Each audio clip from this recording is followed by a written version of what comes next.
Hello, everybody.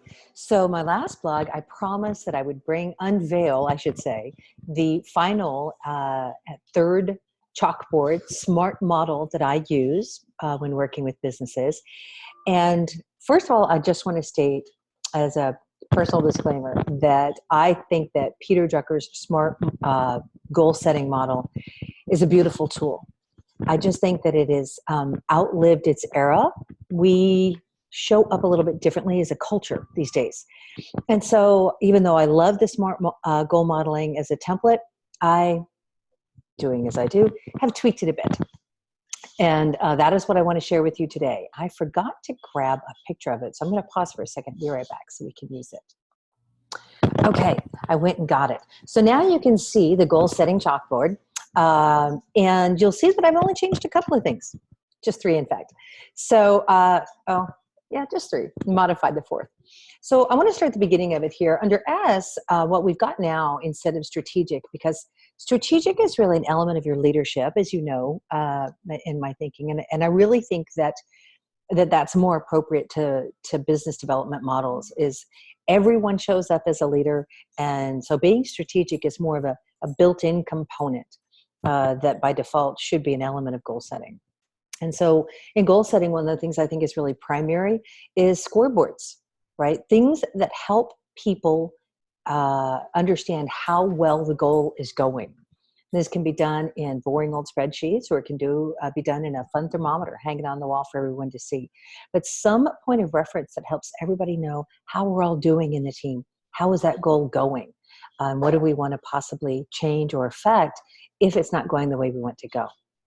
Then lead measures. Now, if any of you out there, which I'm sure you are familiar with the 4DX model, it's a Franklin-Covey model for goal setting. Absolutely fantastic stuff.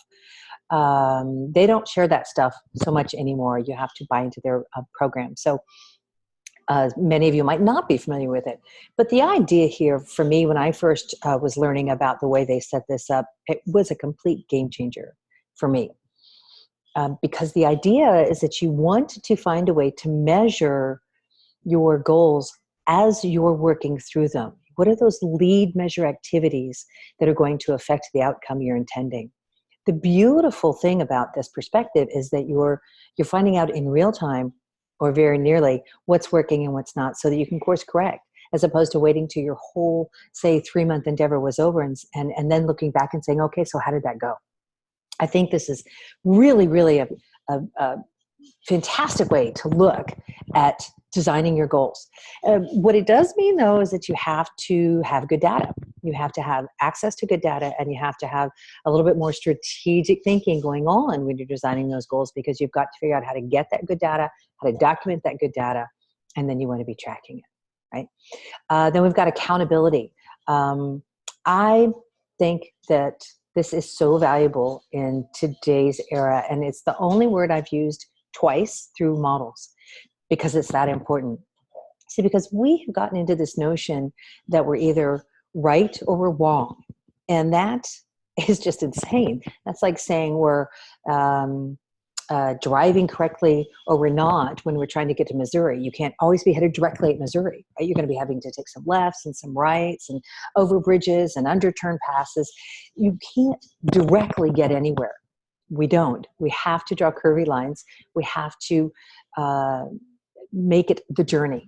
And so helping people learn to be accountable as opposed to being right or wrong or there or not there really helps us have conversations about what it is or isn't working.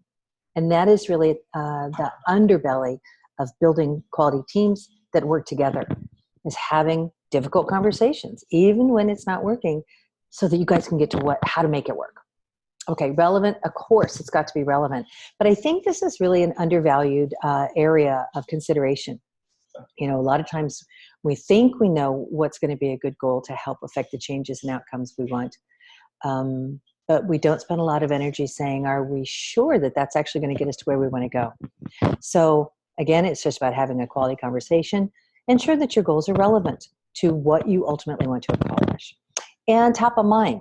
This relates a little bit to the scoreboards, but it's also, again, about having those conversations, those open invitations to say, how is this thing going? right? Are we all paying attention to it? And when we go into our reaction to our high peak business hours, is the stuff we trained for, is the stuff we're supposed to be keeping relevant, sticking with us? Or do we need to whip out some different tools to help support us? Because your people are just like you. 20 minutes into the whirlwind, right? They had totally forgotten what they're supposed to be focusing on when it comes to those goal setting work we did, right? So help everybody keep your goals top of mind so that your business, of course, can flourish. Okay, I could go on and on, but I know this one's getting kind of long, and I try to keep these as concise as possible. I hope this lands for you guys. I really, really hope that looking at goal setting through this little bit of a tweaked lens from the traditional Drucker model helps you be able to find out ways to embrace your goals, help your team embrace your goals, and get them across that dang finish line so you guys all have success and feel great about yourselves at the end of the day. All right. Next, I think we're going to start breaking down each of these SMART models that I have now presented to you. The last two, in case anybody's just jumping in on this one, the last two blogs I did refer to the leadership SMART model and the business development SMART model. And these are the three, again, frameworks that we use. Oh, by the way, our team session starts in about 4 weeks as a group, because right now we're gathering individuals, checking in on their goals, right? Defining them, getting them their notebooks and all that good stuff. So if there's any of you out there who are still interested in that, but we're kind of sitting on the fence, please come join us. I know it's going to be wonderful. All right. Have a great day, week, month. You're perfect just the way you are. So stay that way.